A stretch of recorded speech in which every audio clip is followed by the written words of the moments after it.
Hello, everyone. Welcome to the Juxtaposition One show. Welcome our very prestigious guest journalist, Jennifer Small. Jennifer, welcome.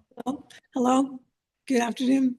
Today's show is based on this gentleman behind my right shoulder. To your left side of my screen is Tony Accardo, also known as the Big Tuna, also known as Joe the Batters, for reasons we'll get into later in the show. Anyway, Jennifer is doing a series of 6 to 7 videos concerning the Chicago outfit from birth until it's still probably operating today, but just quietly. But Jennifer has already done Al Capone, and then she did another video on Frank Nitti, who worked with Al Capone and became the boss after Al Capone went off to prison for tax evasion. And then we had Paul Rico became a co-boss during the reign of Frank Nitti, who was summarily suicided at the railroad track rather suddenly when he was to go off to prison. He was shot in the head in Cicero or Oak Park area of Illinois, suburb of Chicago. And then after Paul Rico and during the reign of Paul Rico, we have the emergence of this gentleman here, the Big Tuna, Tony Accardo. Okay, Jennifer, take it away. Okay, well, yeah, I have called this video the Big Tuna Makes a Big Splash, because we're going to go into what is widely considered the golden age of the Chicago outfit, which was the 1950s and the 1960s. That's what a lot of historians think, anyway.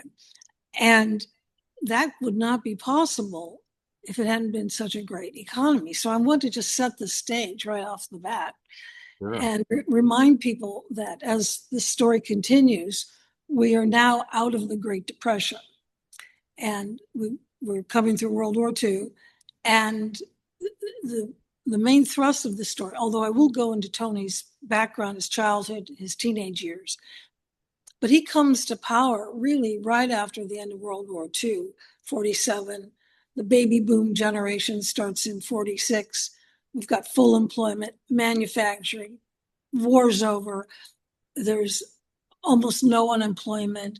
So he worked hard to get where he was at, and he was very qualified for the job, but he also inherited an ideal time to be in the syndicate or in regular business. People had a lot of disposable income, and that's what you need if you want people to gamble, use slot machines, take up entertainment, booze, whatever, all those things that people will spend their money on when they have a little extra cash. So now, Jennifer, you selected a song to memorialize this this emergence of Tony Accardo post World War II. Benny Goodman's "Sing, Sing, Sing" song. So, yes. Because I lack the technical skills to play the song right now to really set the stage, like you said, you can find it in the link in the show notes below, people, and listen to the music of Benny Goodman, "Sing, Sing, Sing," or as I like to say, "Sin, Sin, Sin." Anyway, we are providing the link to this song that Jennifer selected for tonight's video. Okay, continue on, Jennifer. Well, "Sing, Sing, Sing," Benny Goodman recorded that in 1935, but he played it well into the 1940s. And he said it was always a crowd pleaser, and people always wanted to hear it at his live concerts. It just had, I mean, it's a great song to this day. It's a very high energy song. If you're having a bad day, I recommend listening to this music. It's 5 minutes long, and it just really gets you going. It gets me going. It's very galvanizing. It's real high energy. It's, pure locomotion. Everything is forward and jazzy and exciting. And that's the life and times of Tony Accardo. And that's why, even though it's not strictly synced, the music isn't strictly synced to the time the way Buddy, Can You Spare a Dime was to the Great Depression. This is music that is really transcended. It's all about high energy and movement, and that's what Tony Accardo was in a nutshell. He was high energy and forward motion. Now, just so that the viewers understand, Tony Accardo really is the true godfather of the Chicago outfit because he had the longest tenure as the boss of the outfit, almost 5 decades, almost 50 years officially. But he was involved his entire life, his entire adult life, and even teenage life was as a part of the Chicago outfit. So, Jennifer, could you contrast Tony Accardo? What made him different than Paul Rico or Frank Nitti or Al Capone, who preceded him in this ginormous franchise in outside the city of Chicago?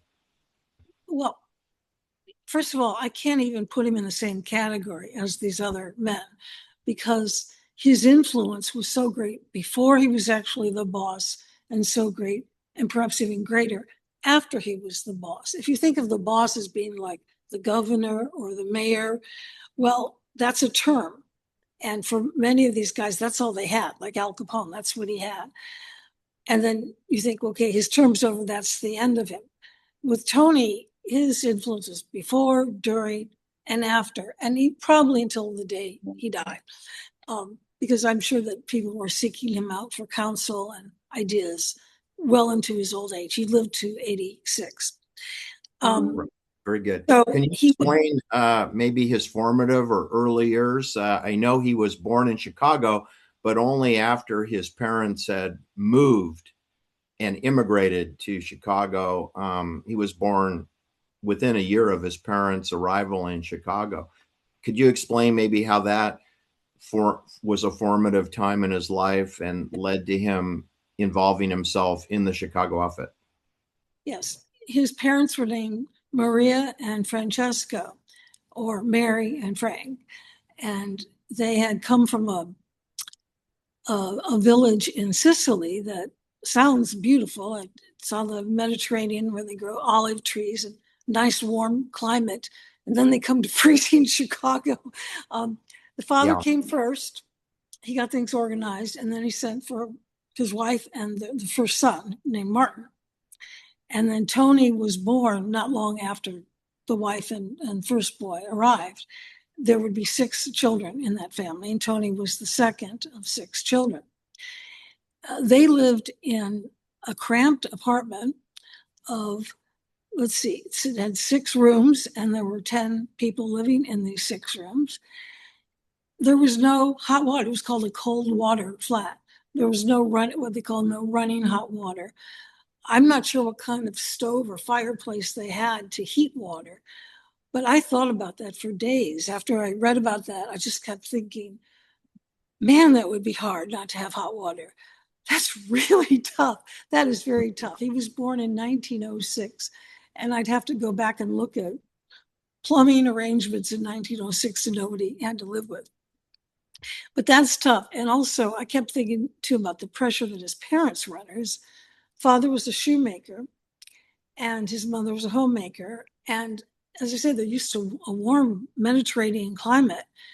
Chicago is brutally cold in the winter. It's called the Windy City because of Lake Michigan and the winds that come across the lake. And that wind just barrels down the block, and you feel like you're in the Arctic or something. It's really, you really have to brace yourself and be prepared for that. So that's not a minor thing. If you can't get warm, if you don't have hot water, that's tough. It's very tough. And so those are the conditions, but I think his family unit was probably pretty strong. So that was good. And so that would be his early life. And I would like people to really take that in for a moment, because later we're going to see these 2 mansions that he lives in the Chicago suburbs as he becomes more of a middle-aged man. And think about and when I show you in his different settings, just think about the difference between where he came from with this cramped apartment and no hot water to what later evolves. to me, that is, and he drops out of school at age 14, so he doesn't have much of an education. So that's that to me is an example of why people join the mafia. Look how you can transform your life if you do a good job. It's not so much about the violence, it's about the business, it's about the money, it's about the family, it's about getting a place in the American society. So that's his early childhood. Also, just there's a recurring theme among the different characters that we look at, which is they come from Italian ancestry, they grew up in poverty, and they have very little education. And yet the ones we look at rise to a great power and have great influence and material success, and for the most part, family success as well. So at age 14, he drops out of school and he joins a street gang. And he's hanging around pool halls and stuff, and then he gets part of a gang. Now, if you're going to be in a gang, he got in the premier gang. It's like if you want to go to Harvard, maybe you go to a certain prep school. This is like the gang if you really want a life of crime. This is really, so I think you could say he's been on a crime spree since the age of 14 when he joins this gang. I read that he only had 2 straight jobs in his life, working in a grocery store and delivering flowers. I haven't double checked that, but that's possible. But he really did criminal activity his entire life, and that's what he knew. So he joins a gang that is called, it's called the Circus Gang. It's called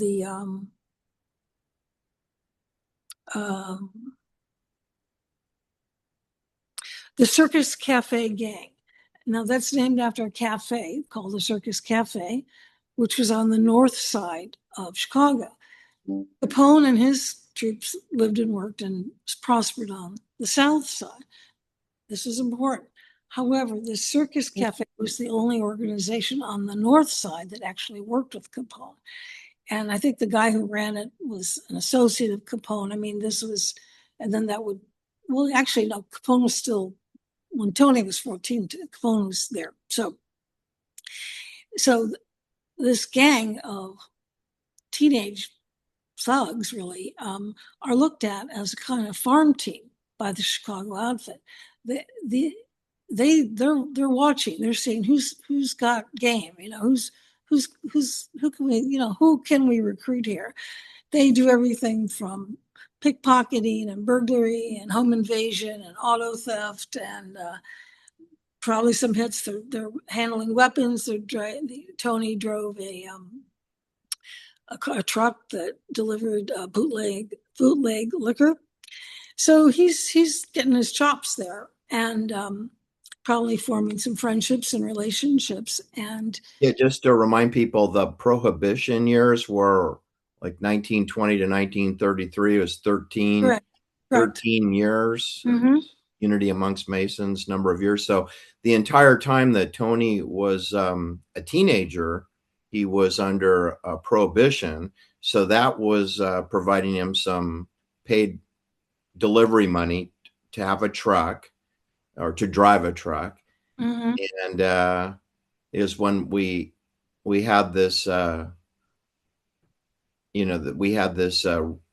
20s was roaring because of the underground speakeasies and the music and the dancing and the partying going down clandestine wise, because it was illegal to serve alcohol during much of Tony's life. So in 1926, you think he was 14 years old? No. He joined the outfit in 1920.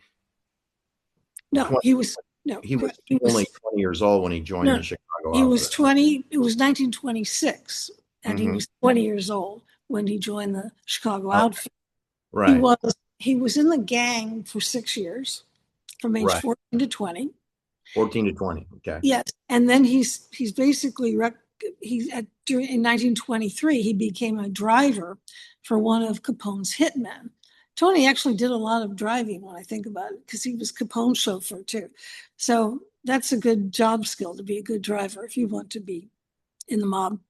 And he drove a car for Jack Machine Gun McGurn, who was a hitman for Capone. And not Machine Gun Kelly, but Machine Gun McGurn. I think they kind of borrow these nicknames from each other, because there's more than one Diamond Joe or Diamond Jim, Right. and they kind of reuse them. So Machine Gun, I think, is a popular nickname. So it's through this guy, McGurn, who was a pretty powerful guy, that, he says, like, take this Tony in. And so he's now entered the big time at age 20. Let me see if there's anything more I need to say about the gang. I don't think so. He did well, and then he is recruited into Capone's outfit at age 20. So he's on his way up. And now it's 1926, and now he's a part of the outfit. And he will spend 11 years in the Chicago outfit before he becomes the main boss. Okay. This was like, and so, when Al Capone was sent to prison for tax evasion, then Frank Nitti took over, and then Tony was there. Tony was there with Frank Nitti and Paul Rico. So he would have known both of them and would have probably worked with them in an under wing capacity. That's right. He worked, he had basically 3 bosses during his 11 years before he became the boss. And it's a very different story with each one.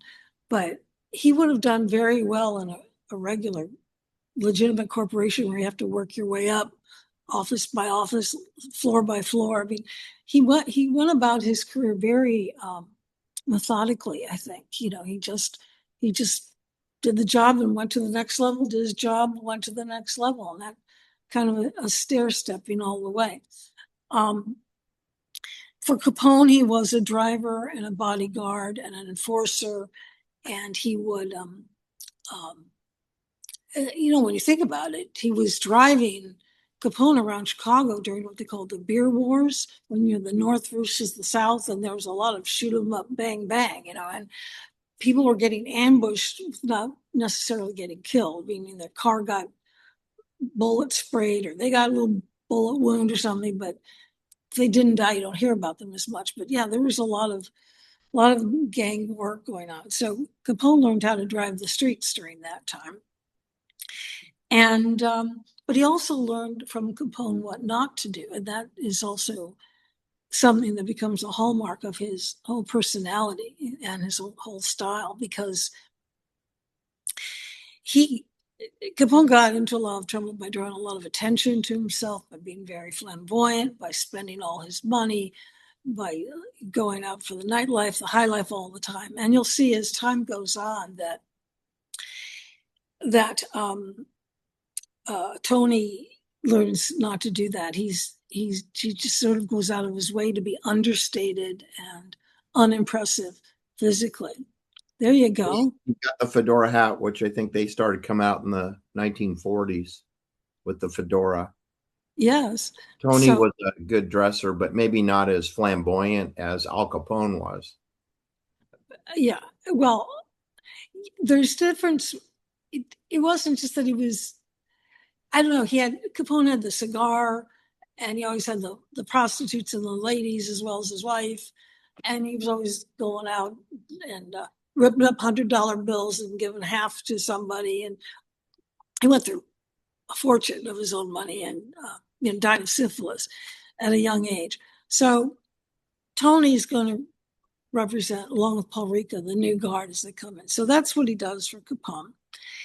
Now under Frank Nitti, this is a very important stage in his life, because I don't necessarily think they liked each other that much, because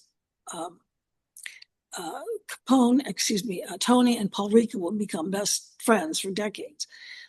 Frank Nitti was more of a wiry, tough guy that really didn't get along with people too well. But when Frank goes off to prison for 14 months, and he says, Paul Ricca, you run things, but Tony, you help out. And then Frank comes back from prison. Then he makes Tony a captain. This is a big deal. He's now risen to the role of captain, or capo, as they say. And when you're a captain, you have a street crew.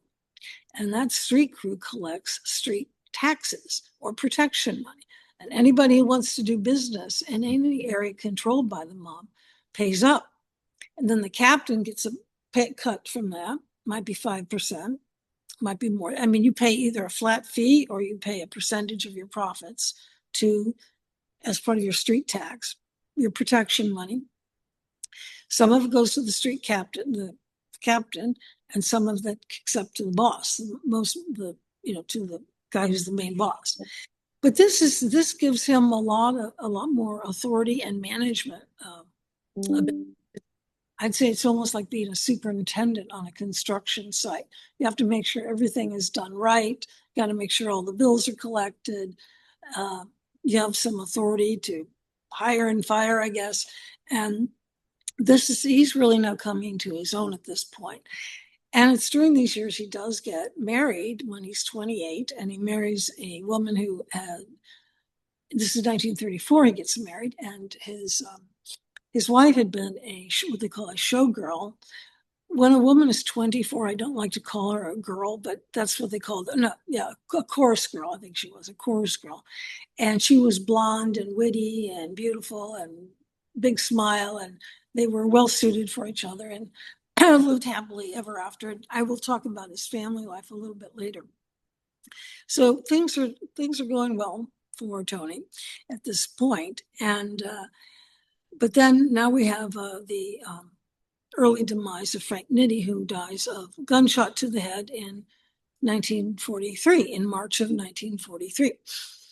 And now Paul Ricca comes to the top, and he makes Tony his underboss, the equivalent of a vice president.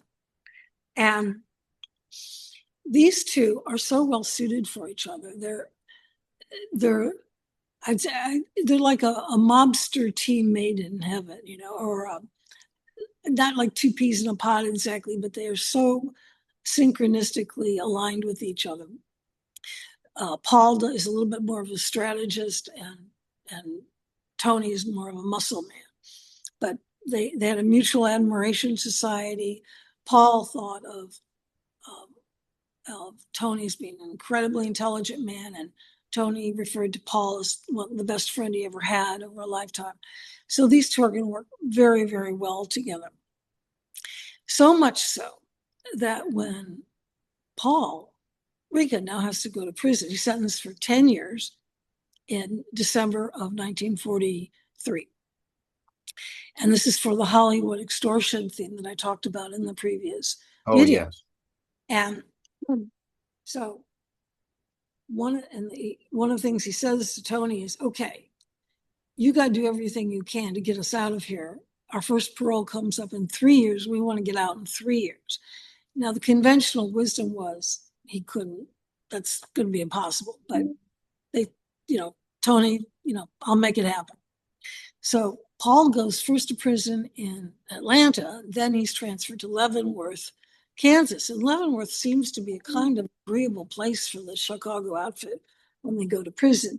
They make contacts there. They make colleagues. They make future people they can call on. They like the guy from Kansas City. I mean, it's the guy from Chicago. Yeah, it's like a satellite office. Yeah, it's like they exchange business cards. I'll call you on the other side. And it's they must have known the guards. The whole thing. I mean, they all wanted to go to Leavenworth, right? If they have to go, that's where they want to go. So what does Tony do? Well, Paul had a tax attorney whose last name was, I've got it, Zimmerman, I think, and Elmer Bernstein was a tax attorney for Paul Ricca. And Elmer had an associate attorney named Joseph Bolger who worked with him.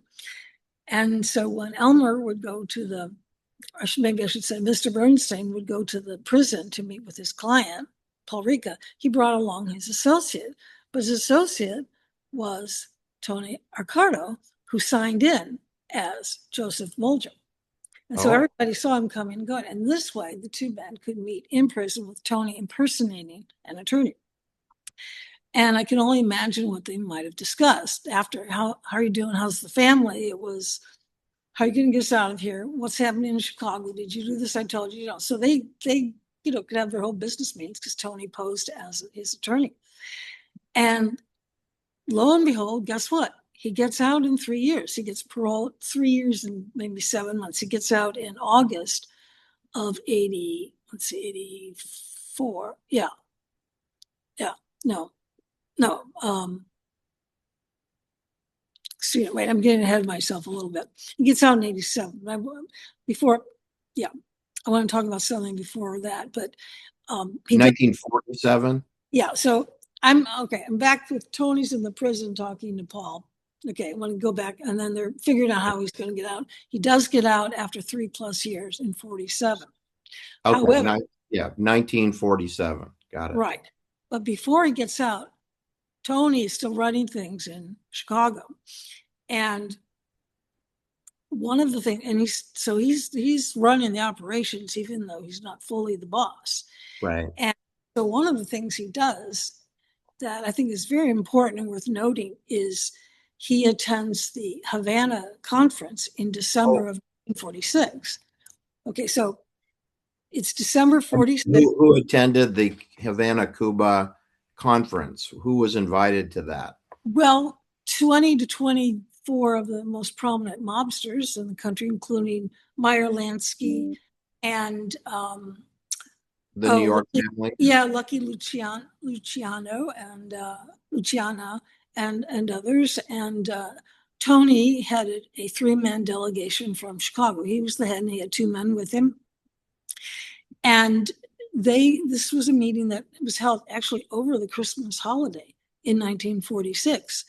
And this is considered a major event in mafia history. Yeah, so it's the Chicago outfit in the form of 3 men, Tony Accardo being the leader, because Paul Rico's in prison. And then the New York 5 crime families of New York, which would be Genovese, Colombo, Gambino, etc.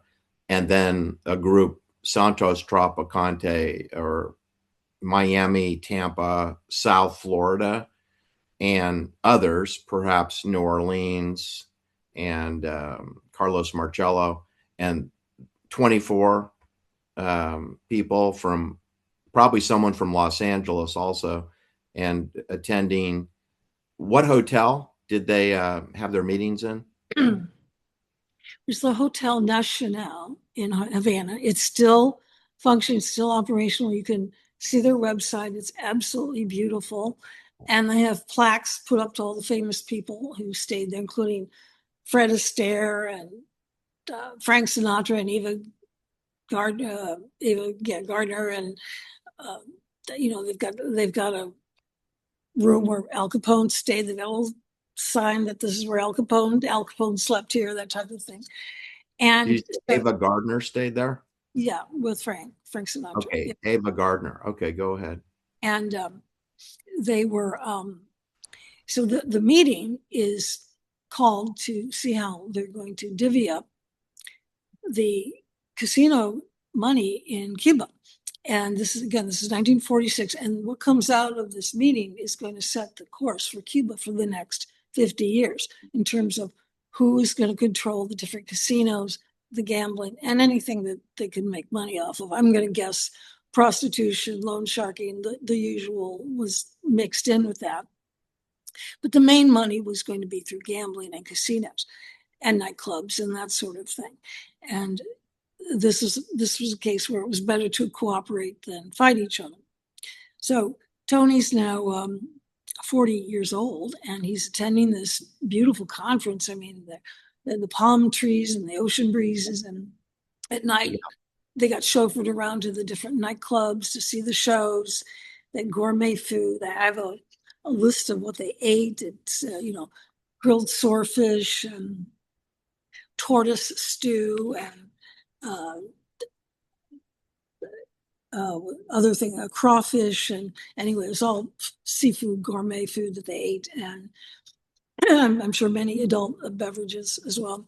And they were entertained by a 31-year-old Frank Sinatra who came, and it must have been a really glorious time because, as I say, 1946 was the beginning of the baby boom generation, and the unemployment. I meant to say this earlier. In 1944, the unemployment in the United States was only 1.2%. That's basically full employment. Yeah, it was military economy of World War II. Mhm. In 1939, it had been Give everybody a 14.6. job Right, making weapons, kind of like today. Or whatever economy we have is military, pretty much. right, right. Yes. Subway sandwiches, selling sandwiches to people, making smart dust, or direct energy weapons, laser beams, smart Mhm. meters, smart ring cameras, drones, helicopters, is trickle down economics from making weapons. So yeah, it's amazing what you can do if everybody's working for the war movement. Yes, yes. Well, the other thing too is people were saving money during the war because first of all, they had jobs or they had manufacturing jobs, but there wasn't a lot to buy because all the manufacturing was really directed toward the war. And you Yeah. couldn't get stuff. You just couldn't get, it wasn't available. I mean, women would take an eyeliner brush and draw a line on the back of their legs to make it look like a seam of Uh, a nylon stocking because they couldn't get nylon stockings. So they just wow. drew a line on the back of their legs. Um, that, that's that's tough. Anyway, Wow.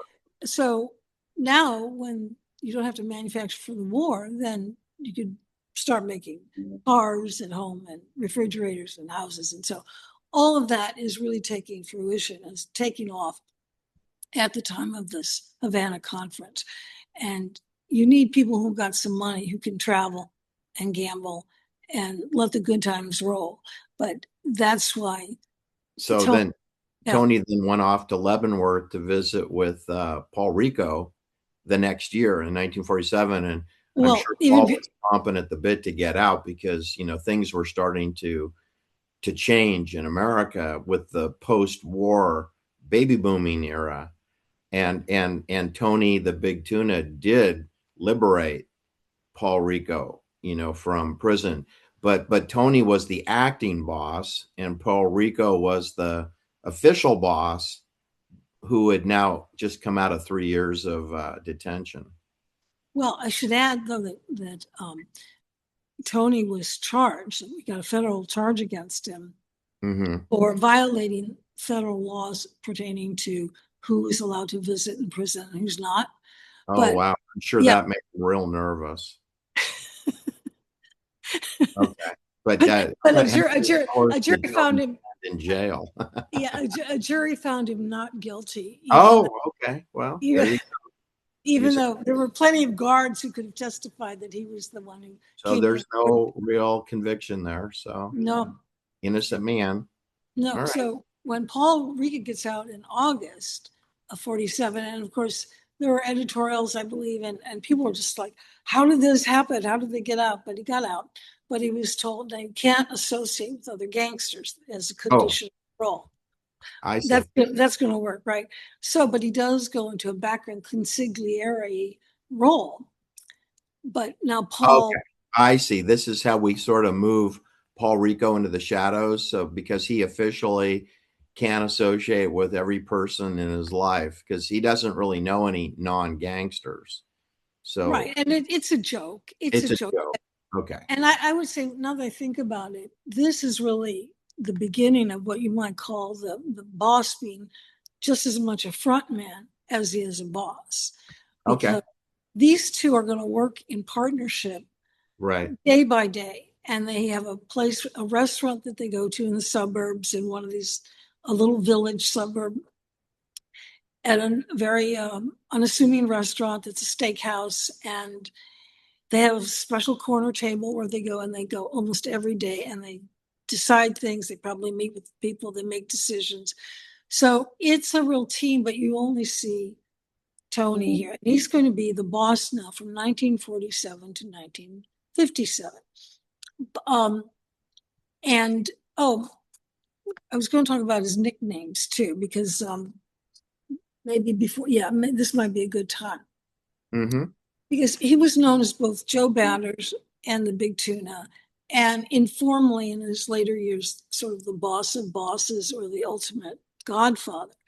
But officially, these were the two nicknames: Joe Batters and the Big Tuna, and I think they represent two aspects of his life: the angry young man phase, the Joe Batters phase, and then the Big Tuna is the big corporate Leviathan, the whale, as they say in business. I mean, the guy with the big foot is the Big Tuna, who really makes an imprint in the way he Well, expands. he liked to go big fish, big Yeah, sport fishing, yes, and did catch tuna, yeah, in various yeah, places, being off of Miami, etc. So he is known for fishing and sport fishing and the big tuna because he likes the big sport and golfing. I think that's what he talked about at his congressional subcommittee hearings about when questioned what did he talk about with Meyer Lansky, for example, in Miami, and he said we talk about golf and fishing. And did you talk about business? I don't think so. No, it was golf and fishing. The big tuna. So right. so Well, anyway, he was not known for breaking the Omerta code. We don't talk about the business to people that are not members of the organization. well, the Big Tuna nickname came because he was photographed in 1949 standing next to a 400-pound tuna that's practically the size of a man, not quite, Well, two men, the size of two men. in Nova Scotia. And so the press Okay. called him the Big Tuna. I've seen both reports that he liked the name, he didn't like the name, but it Mm. stuck.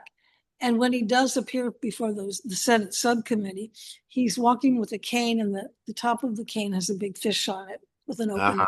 He's got so. I think if he'd hated the name, he wouldn't have walked with a cane with No, a.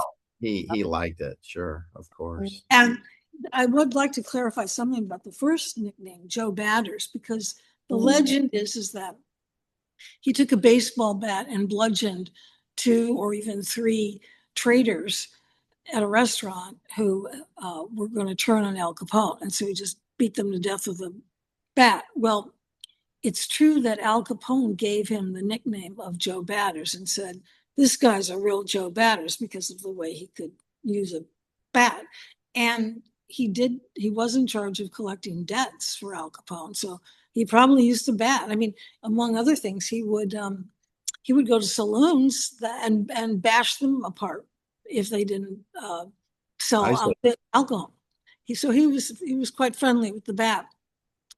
But this alleged event where he supposedly killed two people, the two traders, this was at a restaurant in Hammond, Indiana, in Northwest Indiana.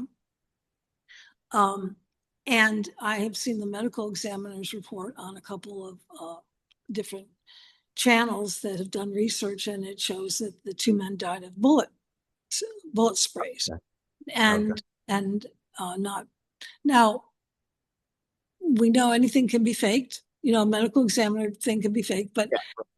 I think it's one of those legends that just gets repeated over and over again, and so people just like it. But I'm sure Yeah. the Well, nickname. I can see the bat would be more effective, I think, on like destroying property Mhm. to threaten people, through violence, but not harming. Because if you're in the debt collection business, the last thing you want to do is kill the debtor, because then you have zero chance of Right. collecting a dead person.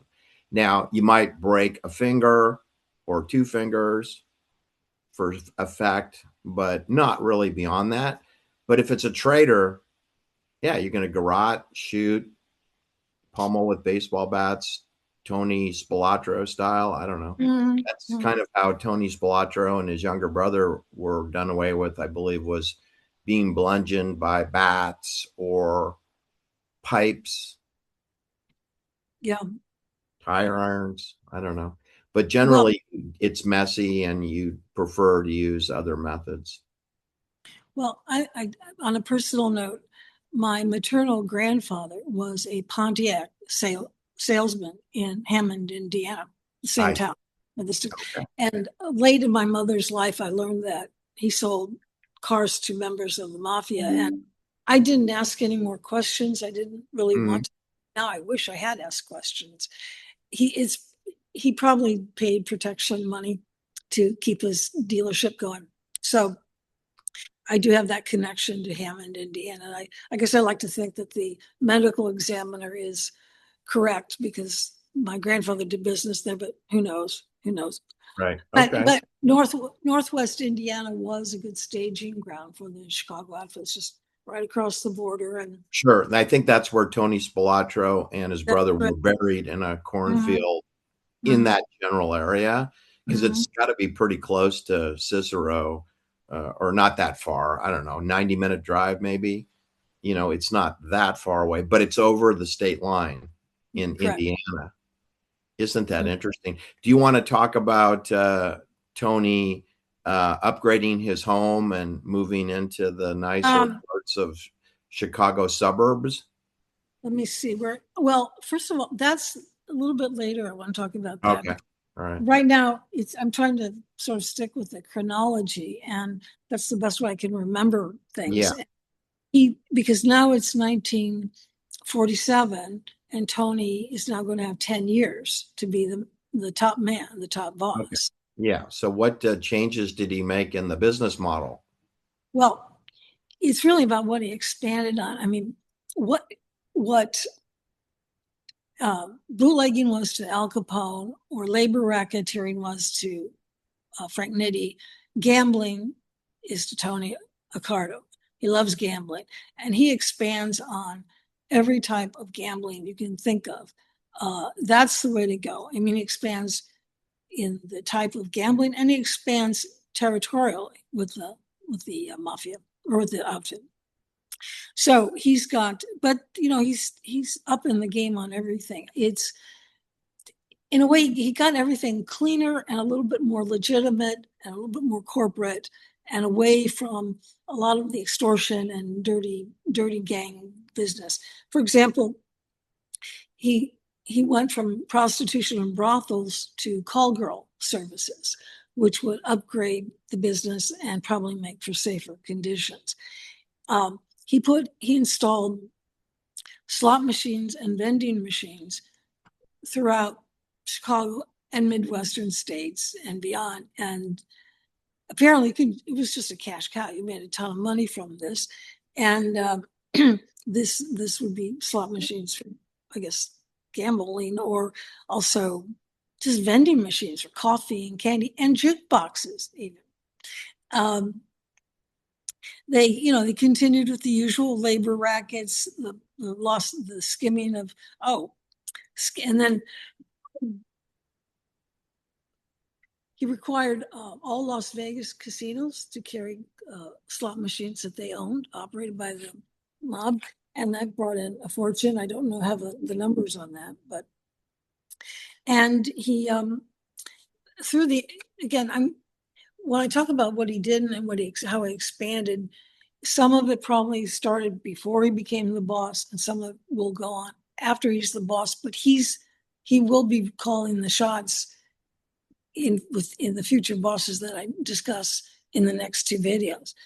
Yeah, Because especially in the purchasing of casinos in Las Vegas, and right. Alan Dorfman, who Mhm, works with Jimmy Hoffa and Teamsters Union, are getting money for financing of mhm, casinos using mhm. the pension savings of Right. Teamsters or other organized laborers, including Hollywood, organized labor in Hollywood, Mhm. organized labor in Chicago. Yeah, they had a lot of casinos and clubs in Las Vegas, but the four most prominent ones were the Stardust, the Fremont, the Hacienda, and the Marina. But I think they had a lot of others on the strip too, but those were four of the most prominent. Let's see what else. I'm going to tell you about this time. He in a way, he's like a man who's going through the world in disguise, because he takes on the appearance of just kind of a conservative businessman who goes to the office, commutes to the office, does his work, and then goes home at night to the suburbs for dinner with his family. But for him, the office is this restaurant where he meets with Paul Ricca, and then he does go home to his suburban homes. But that's not who he was. That's how he went through the world and kept an unassuming persona so that he could do what he needed to do. But he's laughing all the way to the bank doing this. He's making so. I did want to talk about his homes too, because I think that it's in his homes that you see the real Tony Accardo, because as I say, he goes through the world disguised to do all the business.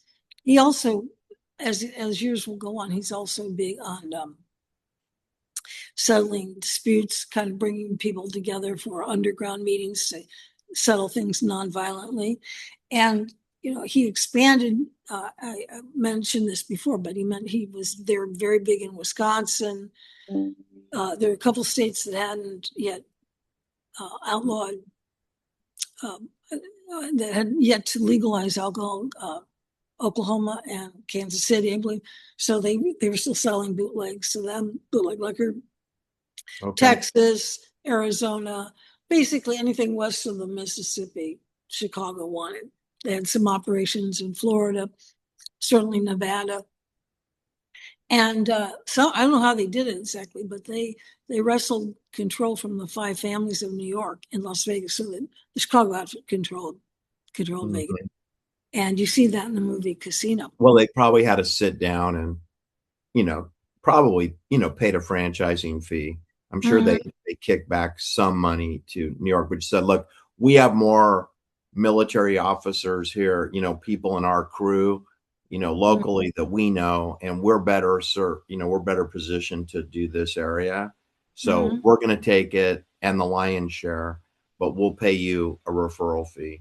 Thank you very much. So we don't have to get into a territorial dispute. I think that's logical. That's correct. Okay, well, all right. So let's look at Tony Accardo, the family man. Yes. He was married to Clarice, the Polish American born in Chicago, woman who worked as a chorus girl, and they have 4 children. They have 2 daughters and 2 adopted sons. And his first home is nothing short of a total mansion. It's a style of an English Tudor. Is this Forest River? Forest Hills is the name of the town. All right. Oh, no, excuse me. River Forest, not Forest Hills. River Forest, okay. River Forest, and that's just a little bit north of Chicago. And I think his address is 915. Yes, 915 Franklin is his first. Right, first and that's a 33, just so everybody in the audience knows. That reports to 9 plus 1 plus 5 is 15. 15 is comprised of 1 and a 5. You add the 1 and a 5, it's a 6. That's 6 feet of social distancing. The highest level of obedience is 3-3. 2 3s is a 6. So Tony Accardo's first mansion in River Forest at 915 Franklin, that was the highest level of obedience within the Masonic chain of command. And so he's at the tippy top, and he's the most obedient, and he's also the highest level of authority within the chain of command for his district, for his Chicago outfit. Yes. Okay, tell us, what else can you tell us about the first beautiful mansion? We'll post some photographs and links in the show note for everything we talk about today, folks, so don't worry. Okay, well, this is like, his house is like a trip to Disneyland, just in one house. I mean, he's got He bought it in 1951 for $125,000. It has 2 bowling alleys, a pipe organ, a billiard room, a roof garden, and a $10,000 bathtub that was cut from a solid block of Mexican stone. And he's got gold-plated fixtures in the 6 master bathrooms and gold-plated fixtures. Outside, he has a silver fountain. And in the basement, he has a swimming pool that has mosaic peacocks on the side and silk, like silk fabric from the ceiling, I guess as a sound buffer to keep everything nice and quiet. It's got 22 rooms, and that's quite the house. But and it's while he's living in this house that his 2 daughters are married. Now, the first daughter, Marie, gets married in a civil service at the courthouse in Chicago. But the second one has an extravaganza straight out of, it sounds like the movie from Godfather, that opening scene with the big wedding and the Godfather. That was not based on Tony's daughter's wedding, but it could have It been. could have been. Yeah, there were 2,000 people who attended, and like Taylor Swift. and they were married in church. And then the reception was held at a club called the Villa Venice, or Venice Villa.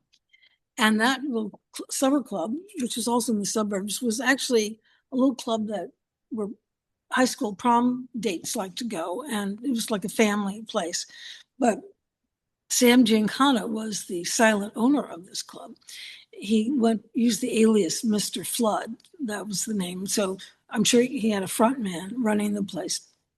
But that's where they had, and the whole place is built up in Italian style, and it's on the Des Plaines River. That's how it's pronounced, Des Plaines. Yes. And they have gondoliers in the in the river to imitate Venice. Right. And the story was that Sam's wife was always saying, "When are you going to take me to Venice, Sam? I want to go to Venice." And so he said, "Here, come to the club." See Venice. Right. And someone commented that, there were reportedly 700 mobsters who attended this wedding from across the country. So someone said, if you were an outfit man and you didn't get an invitation, you had a problem. Right. So, but there were law enforcement people watching and just casing it out. That's just the way it was. The sons' names were Joseph and Anthony, and of course that would be named after the father, Anthony, and maybe the nickname Joseph, Joe Baggers. So right, because let's say Tony Accardo's name is Anthony Joseph Accardo. Oh, right. His Sicilian name is Antonio Leonardo Accardo. Mm-hmm. Antonio Leonardo Accardo, aka the Big Tuna, Tony Accardo. Okay, continue. All right. Now, about this time, though, okay, so he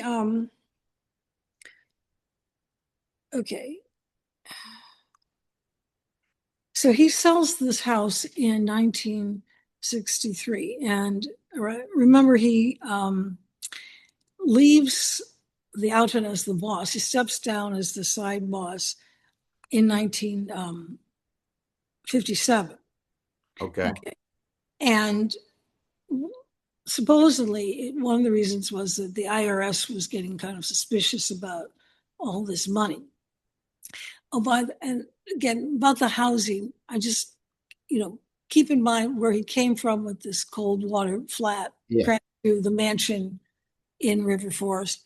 So this is how he made it, and I think he spared no expense when he came to his home and his family. That's where you see his expression of indulgence and wealth and living it up. Yes. Yeah. That's where he went. He didn't go crazy otherwise, but he did there. Now, he and his wife Tony, they built the second house from they oversaw the building. It wasn't already constructed. No. I see. They built it from scratch. That Right. was the 1407 Ashland Avenue ranch Yeah. style house. Yes. And that's coming up next because this is going to be a big And that story. was in the 1963 around then. Yes. Let's see. I think I'll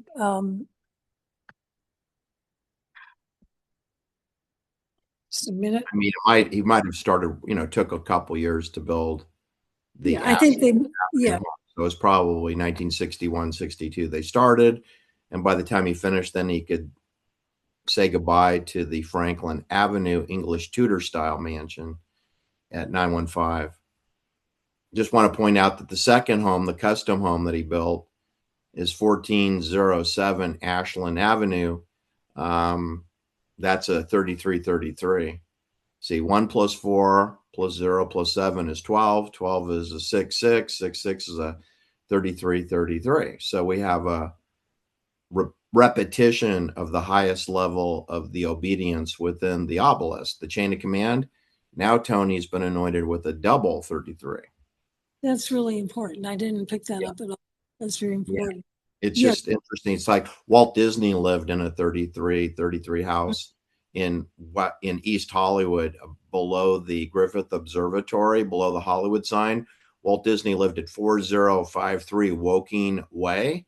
And when Walt Disney moved out, he moved into 355 North Carrollwood Drive in Holmby Hills, below the Sharon Tate murder scene, which eventually became the Sharon Tate murder scene. And 355 is a 13, Unity amongst Masons. 13 is unity amongst Masons. So Walt Disney went from a 33 obedience to a number 13 unity. Then Lino LaBianca moved into the Walt Disney home at 4053 Woking Way. And when Lino LaBianca moved out of the home because he wanted to buy a horse farm in North San Diego County in Vista, he was summarily stabbed to death by 10 punctures of a bayonet in his mother's home on Waverly Drive. That the media misreported that this is where he lived. No, that's where his mother lived. He lived in the Walt Disney Mansion and was moving to he was moving to North San Diego County. That part of the Lino LaBianca story was deleted so that way you can think things that aren't true, that he's living in his mother's house on a permanent basis. He wasn't. It was interim. It was temporary. It was waiting till the deal closed in San Diego. But anyway, we have that play going in play here with Tony Accardo, because he's moving from a number 33 mansion with 22 rooms, and now he's moving to a 33 home, ranch style, and he's continuing his status Well, within he's a chain of command known as the Chicago outfit. Okay, back to you. Yes, the second house has 5 bedrooms. It's he lived in this house for 15 years, he and his wife. It was 4,400 square feet. Had a fireplace. It had a 1,300 square foot ballroom, a banquet kitchen.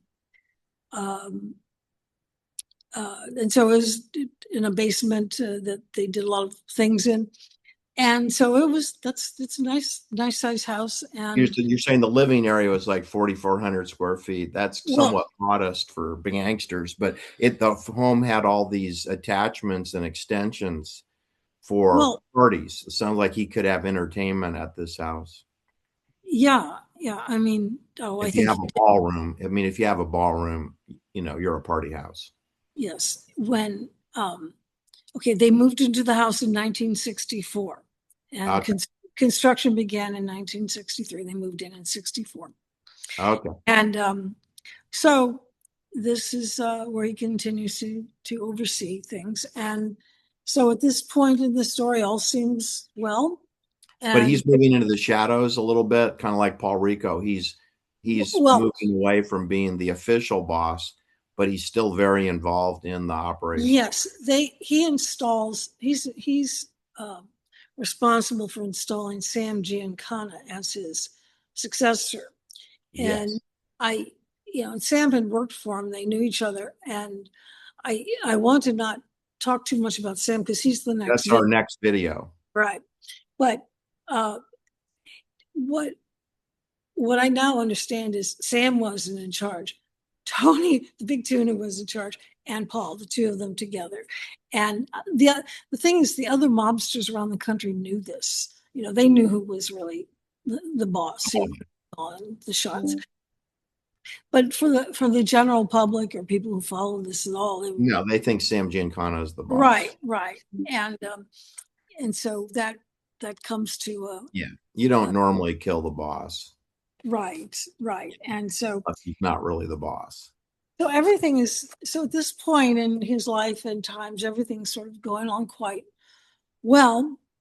And now, though, there is a big something happens though that disturbs all this, and it happens in December of 1977. Now, I'm getting ahead of myself a little bit because I'm going to talk about the 2 burglaries that happened. Okay. But then when we get toward the end of the video, I'll sort of backtrack a little bit because you say there were 2 burglaries upon Tony Accardo's home. Well, no, the first one was at a jewelry store in Okay. In Chicago. It happened December 19th. It was the Harry A. Levinson jewelry store, Levinson jewelry store, north side of Chicago. Okay. Now, the break-in was quite sophisticated because there was an empty building next to the jewelry store. And the thieves got these big torches, these like welding torches type things, and they cut through the wall and got into the jewelry store and got into the vaults. And from the other building adjacent to the jewelry store. I see. Came in through the back. Right. Side. And they stole $1 million worth of jewelry and furs. Well, they made a big mistake because the jeweler was one of the outfit associates. He was a man who paid protection, and he was a good pal of Tony's. Okay. And they made you don't do that. That's a big mistake. So Harry calls Tony, who's at his winter home near Palm Springs, a town called Indian Springs, I believe. Indian Springs or Indian Springs is what it's called. And with a motorcycle park. Okay, Indian Springs. Okay, so it's just look what happened. Like, who did this? You know, because the police aren't gonna get and this 1977. Yes, December. Okay, and, the end of 19. Right before Christmas, you know, and he needs that jewelry. Yeah, to sell it, right. So now he calls Tony. So Tony calls Tony Spilatro in Vegas, who's in charge of the skimming enforcement at the Stardust. And if you've seen the movie Casino, then he's played by Joe Pesci character. Right. Well, Tony Spilatro really, he understood Chicago very well, understood burglaries and who would have the smarts. Who are the people that operate burglaries? You know, who are the burglars and the planners? Who would know how to get into Tony pulled him back from Las Vegas to do an investigation. I don't think a heist. Do you think of the? No, I think Tony from Vegas knew exactly who it was. Just told him who did it. Because he knew that whoever did it had to pay street tax to the whatever operators were there. Okay. And he also knew who had the smarts to be able to fence. You have to fence the jewels too. So, you know, it's a team of people to turn it into cash. So he fingers the man who's the likely leader, and he's correct. And so Tony does what he has to do to get these guys and says, okay, you return all. He's one of our guys. I want all that back. But they bring it back to Tony's house. Okay. They're not going to turn it over to the store, which is probably undergoing repairs for all the damages. I see. And they're not going to report it to the police. They're not going to report any of this to the police and have it held as well, the police aren't going to do anything about it anyway. Right. If you told them, you know, they'll call Tony. The police are toothless German shepherds. They never investigate Gladio murders, and they never investigate mafia crimes because those are untouchables. That's what we call them, the untouchables. Those crimes are exempt from law enforcement. Law enforcement has no authority over the Chicago outfit. None. They can arrest people, but they have to release them. It'd be catch and release. Well, a lot of the police are just on the payroll of the outfit anyway. So it just puts up this illusion that there's law enforcement. Well, anyway, so Tony then is in the custody of having the custody of all the stolen jewels brought to his 1407 home. The ranch house. The ranch house. Okay. And everything, and it looks like everything's all resolved now. They got the stuff back. Yeah. Looks like everything's fine. Everything's, they're going to repair the shop, get the stuff back. Tony's enjoying his vacation in California with his wife, and it's Christmas. Everybody's having a good time. Well, that doesn't last long, because on January the 5th, I believe it was. Oh boy, right away. Yeah. Well, on January the 6th, Tony gets a phone call in Palm Springs from his handyman or his caretaker. And he says, "There's a robbery and all the jewels are stolen. The furs are gone. The house is ransacked." I think they, probably took some of his wife's jewelry too. I don't know. I don't have an itemized list of everything. But the thieves basically thought, "Hey, that's our stuff. We stole it. It belongs to us. So we don't turn it back. We want it back." So they go in and they take this. This was really a bad mistake. If it was a bad mistake to steal from the outfit jeweler, it was a really bad mistake to break into Tony's house. So that's all right. And so what follows? All right. So Tony reportedly was quite calm. He hears it and hangs up the phone. And then he gets down to business. Now, he's been violated in two ways. His home has been violated through the burglary, and his orders have been disobeyed. He's the top guy. These are just like street thugs to him. They're like nobody to him, right? They're like little nothings to him. He's the top guy, and he only associates with the top guys, and the jeweler's his buddy's the top guy. And well, they're easy to replace. Yeah. And these are just like little punks. These are just punks to him. They have got to learn their lesson, and a message has got to go out that you don't do this. Don't anyone ever think you can mess like this with the boss or with our made men or our protected men. So what follows is a bloodbath, kind of a bloodbath. I mean, the 6 men, there are 6 men and the handyman who all get murdered.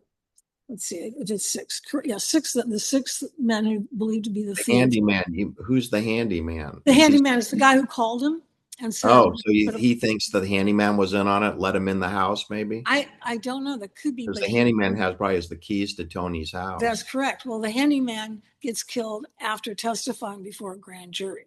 Oh, okay. All these guys get killed, and then there's a grand jury about it. Of course, nobody ever gets stuff into trunks of cars, or what happens? Well, nobody knows what happened to the handyman. He just disappeared and was presumed. Oh, he's gone. But he dies, I think, maybe last. But the others are dealt with quite quickly, starting with the gang leader named John Mendel, who was 31. He was like the boss of the little group 6 weeks later, his body is found in a trunk, an Oldsmobile on Chicago's South Side. I don't know how graphic I should get on this channel, but his neck had been slashed and a rope tied next to the wound, so he could. This is kind of graphic. He could watch himself bleed out. It was a painful death. And then the sort of second in command, also burglar, jeweler, Steve Garcia, 29. He's also found in the trunk of a car outside of near Chicago's O'Hare's airport, and he was stabbed and sexually mutilated. All right. And let's see. In Chicago, the Chicago outfit had a term for men who are dead bodies who are tossed into the backs of cars. They called it trunk music. And that's because as the body decomposes, there are certain sounds that are made from the body decomposing. Oh, okay. And it's just a little very dark humor, but that's how they saw it. I mean, I think it's important to look at this really graphic side, because you can kind of romanticize these guys because they're fun and smart and they get away with stuff, and Mhm. and they go to glamorous places. But it's important to know that they're brutal killers, right? They don't, this Well, is it's like everything in our society. We have the people that are in the muscle end, and that's the Mhm, killers or mhm, the collectors, killers, enforcers, retribution, the people dispense uh, the crime sentence. And then there's the, friendly, go to parties and socialize, which I mhm. call the private bankers, because the private bankers are a bunch of cowards. They would never personally pick up a stiletto dagger. They're not going to take a hammer or a bat and hit somebody upside the head, because they'd probably bungle it, and then the person they attack will kill them. So these are the sissy boys who are in charge. There's the bankers, corporate attorneys and bankers fit into the category of cowardly, simpering, tough guys. They think they're tough, but they're not. But they don't get their fingernails dirty. Their fingernails are manicured. But the people who are in the muscle end of the business, they don't go to a salon and have their fingernails manicured. They don't do it because they know they might have to go whack somebody that week. So why Mhm. spend money on your fingernails? You may lose a fingernail while you're kidnapping somebody or subduing them with a electroshock gun like your sheriff has. They have those tasers, which they got from Star Wars. The taser, it could be set on stun or lethal, fatal, to kill. So anyway, the mafia is set up just like our society is. It's very difficult to tell like who's dangerous and who's polite, but they're all dangerous because the people that are the bankers, they can pick up the phone and call someone who can pick up the phone and have you killed. So there's this whole brokerage network, nodes on the network within the Chicago outfit, within the New York five crime families, within organized crime of Miami and Tampa, Florida, or within New Orleans, Los Angeles, and Las Vegas. They have a whole network of nice guys and mean guys and tough guys. And you don't know who's who, right? I mean, everybody seems polite when there's not a problem. There's only a problem when there's a problem. All right, back to you, Jennifer. Well, the crew that went around and did these killings were known as the Wild Bunch, named after the movie. And they were a team of contract killers that the outfit employed. So they were professional killers. Mhm. And there was another man who was found shot to death in a car in a suburban town called Stone Park. He had also 4 bullets to the back of his head. Oh, he was actually, no, he was found in the driver's seat, not the trunk. Another Okay. man found shot to death and in an alley, left in an alley. Um, and then the other one that is straight out of a Martin Scorsese movie. There's two men. Well, one man was a total innocent. One man was named Vince Monetti, and he realized his steering wheel had been tampered with in his car. So he goes to his friend and says, "I need a ride somewhere. Can we use your car? Because I think there's something wrong with my car." They said, "Okay." So the two men go to this tavern where they are bludgeoned to death. And while they are bludgeoned to death, the music on the jukebox is playing Strangers in the Night while they're being beaten to death. And so it became known as the Strangers in the Night murder. Um, and they're left in a car at this tavern. So that's what happened to the burglars, and that was the payback. And it's that's why I say if you want to know the real Tony Accardo, look at his homes, because that's where he indulged and pampered the family that he obviously adored and cherished. And it's also where he could also show his most vicious vindictive side of payback for those who would violate his home and his orders, which he had worked very hard to become, to be able to exercise. Because So, Jennifer, what would you say Tony Accardo's legacy is well, today? I mean, certainly that was later in his tutelage of the outfit when he had this burglary of his custom home there, 1407. How does it influence his legacy well, over 50 years almost? yes, I mean, well, these burglaries and payback, that was 77, 78. But if you go back in time a little bit, his when he leaves office as the boss, it's 1957, and he appoints Sam Giancana, and I'm sure Paul Ricca, the two of them decide, okay, it's going to be Sam. And later on, a little bit later on, they appoint Joey Ayupa, who's also going to be a video subject, and that's really during the big casino years in Las Vegas. So that, and these two guys really are, as I say, more frontmen, and then you've got Paul and Tony calling the shots. So you can see how the outfit becomes more like a board of directors and not just one big guy at the top. Right. It's not just Al Capone at the top. You got a bench, you got a team now, and it's a little bit, they know who's going to ultimately call the shots, but you got a bench, you got a team, you got everybody working together there. And that more corporate style is definitely the legacy, because he was looking, I think, at how to leave an outfit that would go on for future generations, and a structure and a what do I want to say, a rhythm that would be that would keep going and not just depend on any one individual. And that's a very corporate culture type of thing. Well, it's a circle of trust. It's how the military works. It's how Switzerland works. It's how banking works. You have a circle of authority. You have a board of directors. And the board appoints a chairman and a CEO. And then you have these executive vice presidents. So it's very clear that in the Tony Accardo era, they adopted that type of a thing where you've got some kind of a council, a board of directors, and then you have your chief executive, and then you have a bunch of captains within that.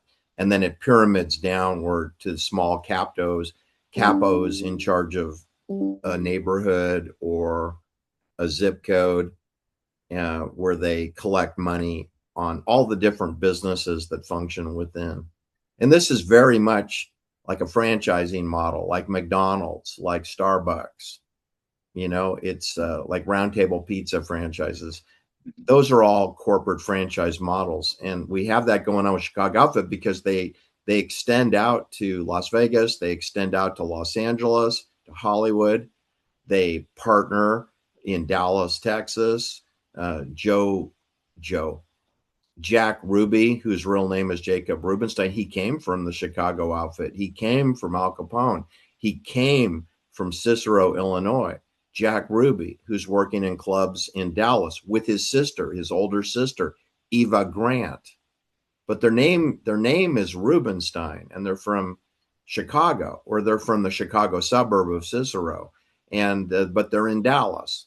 That's the Chicago Outfit working in part of the John Kennedy assassination. You can't say they're not involved. One of their guys, Jack Ruby, was involved. And then you have New Orleans and Carlos Marcello, and he's operating in Dallas. So he would know Jack Ruby, and so would Tony Accardo. He would know him too in 1963. So you have overlap. Miami, New York, New Orleans, Dallas, Las Vegas, Hollywood, and Chicago. Even though it's the Chicago Outfit, they have operatives like Johnny Roselli, like Sam Giancana, who travel. They travel. They end up in different places. Johnny Roselli ended up in a 55-gallon oil drum in Biscayne Bay, Florida, but he spent time in Chicago, and he spent time in Hollywood and Beverly Hills, and he spent time where he died, having lunch in Fort Lauderdale before they took him out on the boat for the last time and garroted him. But he's part of the Chicago outfit, but he died in Miami. All right. So it's really a corporate satellite model, like Switzerland being involved with banking throughout the world. They use satellite banks: BlackRock, Blackstone, Kleiner Perkins, Sequoia Capital, KKR, KKR Excel, Jim Breyer, Breyer Capital, Ben Horowitz, Peter Thiel, Founders Fund.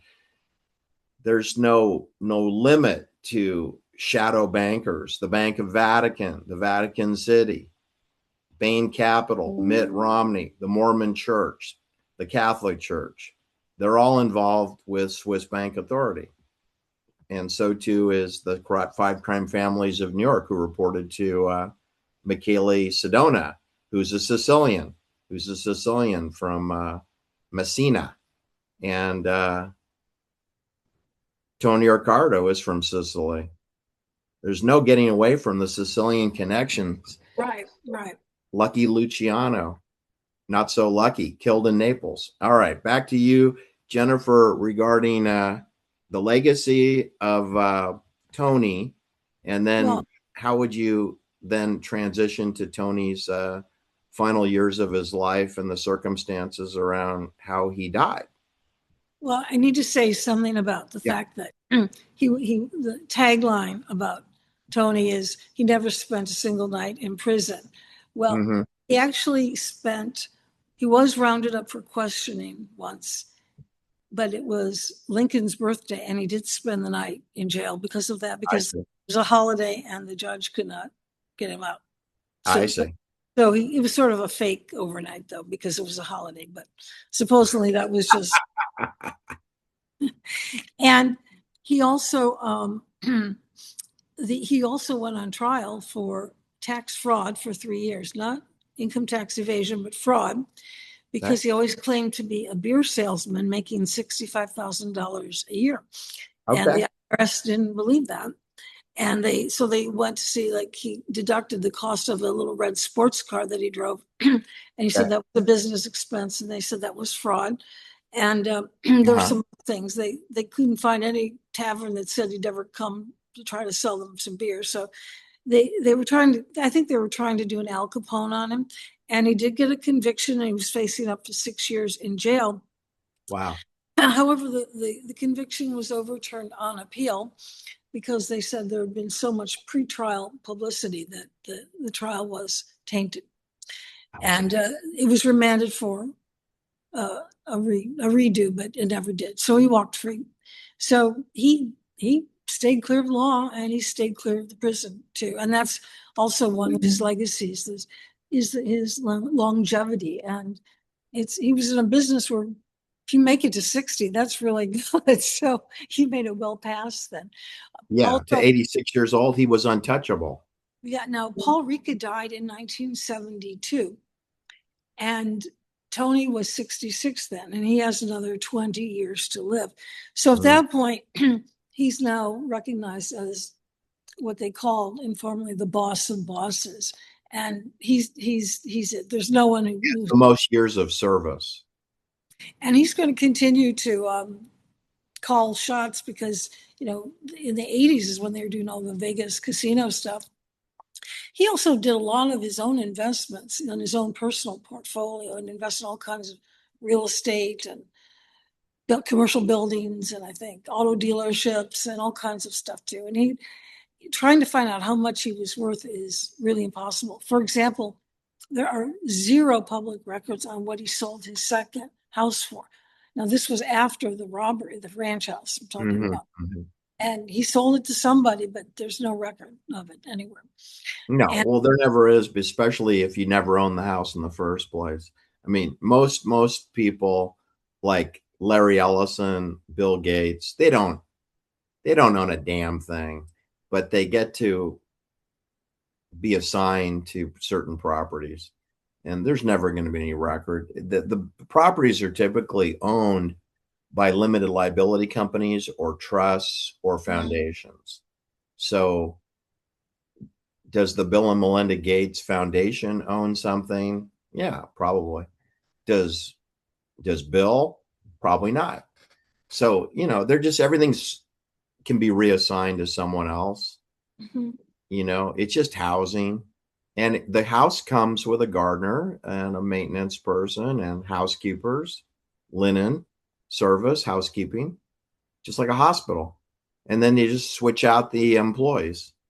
You switch, everyone's like replaceable, including the so-called owner. He can be replaced too. So it's not surprising that you couldn't find the records on the sale.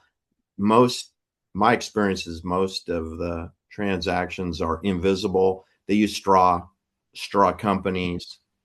They use law firms. They use LLCs out of Carson City, Nevada, or a law firm in Encino. Those typically who appear on the sales of homes in Malibu, Beverly Hills, Bel Air. Like there's no real people that ever own anything. All right. Well, anyway, that's that. Well, also just how does the later years go for Tony? a little bit on the fortune. The one author of an expert on the Chicago outfit believes that the outfit was making $6 billion a year in 1961, which was nearly a third of what all mafia families, the whole country, was making. All mafia was like 20 to 24 billion. Of that, 6 billion was made by Chicago. So he must have been worth tens of millions of dollars. That's all I can imagine. Yeah. Now, but in terms of all right, so I just want to tell you about his final days, his final years, and I have a little story about him at the end. He was, after they leave the ranch house, Tony and Clarice get what they call an in-law house on the property of their daughter Marie and her husband. Okay. It's in Barrington Hills. Yeah, overnight Barrington Hills. I've been out there. You've been there?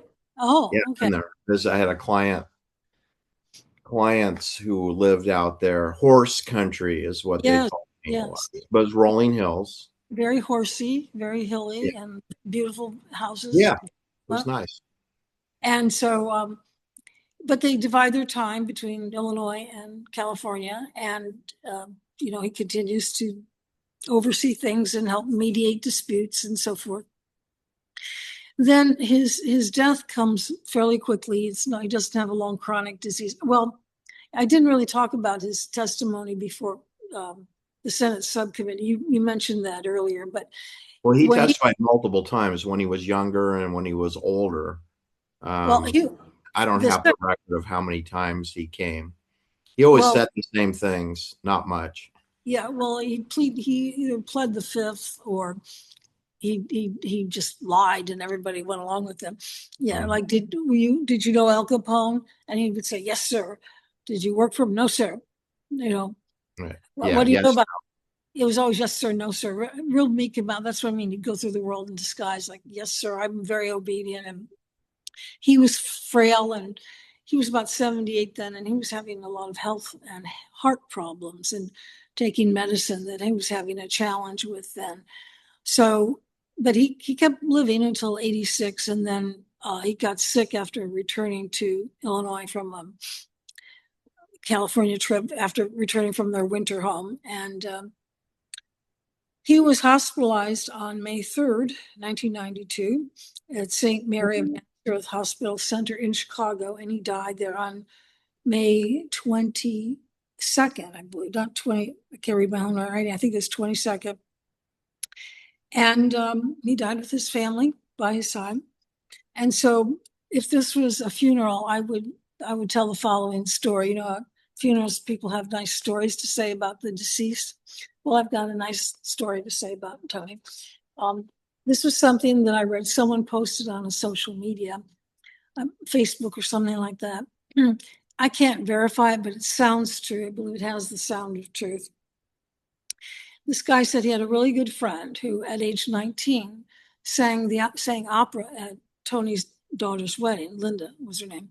I don't know if he sang at the ceremony or at the reception, but Tony, he was 19, a beautiful operatic voice, and Tony was impressed and calls him over to the bar, and he says, "Kid, what do you want to do with your life? What are you going to do?" And he said, "Well, I want to go on singing, but I just got rejected by the Chicago City Opera." Well, we don't know what Tony said, but 2 days later, the Chicago City Opera called and gave this young man a position. So there he Matt, is. yes. That's it. It's That's good to be Tony. friends with Tony. You bet. You bet. Yeah. All right. Well, that was really quite a walk through memory lane there Yes. for the Chicago outfit. This is the gentleman that really has the most years of service in a management position, because he was also in a management position before he was the boss. He was in a lower management position, but he worked his way from the bottom all the way to the tippy top. And he lived in 2 beautiful homes that both had 33 addresses. And he didn't get whacked, and he didn't spend any long time in prison. So he's kind of an untouchable big tuna who gave a big splash in Lake Michigan. Well, even though the tuna might be in other places like Nova Scotia or off of Miami, Florida. Anyway, I want to thank you, Jennifer, for this brilliant research that you did in the continuing series of videos, which will include Joey Ayuka and Sam Giancana. And yes, I know for people that are eager to hear about Johnny Roselli, we'll be touching on him also. And this is all part of the library of, we're going to have 6 to 7 videos. We're going to do an epilogue, so we may end up with 8 videos at the end to kind of sum up what does it all mean. But so far we've done Al Capone, Frank Nitti, Paul Rico. Now we've into the big tuna, Tony Accardo. And then next up will be Sam Giancana. So do stay tuned. We're going to post a link to each one of your videos as we go along, and this list is going to probably grow to 7 or 8 in total. Well, in after Sam, we've got Joey Ayupa and Alan Dorfman, and that's going to be the big casino time. And then my thought was to have, for number 6 would be VIPs or very interesting personalities. But I wanted to include Virginia Hill in there too, because I didn't think there were any women in the outfit, but I think she was one. So she deserves. Yeah, and she's associated with Ben Siegel, of course, who had an early retirement in Beverly Hills. That's true. But Virginia Hill did spend time and was trained, I think, in Chicago. And then she was dispatched out to Los Angeles. And by the way, other places like Mexico City, she looked like quite a busy operative. She was all over the world. And I believe she died in Vienna, Austria, or in Austria somewhere. So she was an international traveler who didn't graduate from high school, Virginia Hill. That's going to be a hell of a story. But she spent time in Chicago in her formative years before she became an international traveler. And Johnny Roselli spent time in Chicago. Correct. And then I thought I'd conclude maybe with Paul Marcinkus, who was the president of the Vatican Bank. But I can't link him to the mob, but you can. It was a hell of a coincidence. He grew up right there. Where Al Capone, was, where this is where Jack Ruby came out of, Paul Marcinkus came out of. He rises to become the president of the Bank of Vatican and the governor of the Vatican City State, which is a position above the Pope. So you're going to tell me that I have a guy who's above the Pope, in charge of the Swiss bank, guarded by Swiss guards, coming and going with a big apartment outside the city of Vatican, and he's not involved with the Chicago outfit? How could that be possible? Even Jack Ruby had a report in with Tony. So I think Paul Marcinkus is a member in good standing of the Chicago outfit. And it would be kind of impossible for him not to be. Okay. All right. Any final thoughts, Jennifer? And we'll put this in the can, so to speak. No, I just like the idea of this 19-year-old boy getting a job, young man, I should say, getting a job at the City Opera because of Tony. That's very good. Okay, very good. So look to the footnotes be posted below, along with the musical theme for tonight's show, Sing, Sing, Sing, Benny Goodman.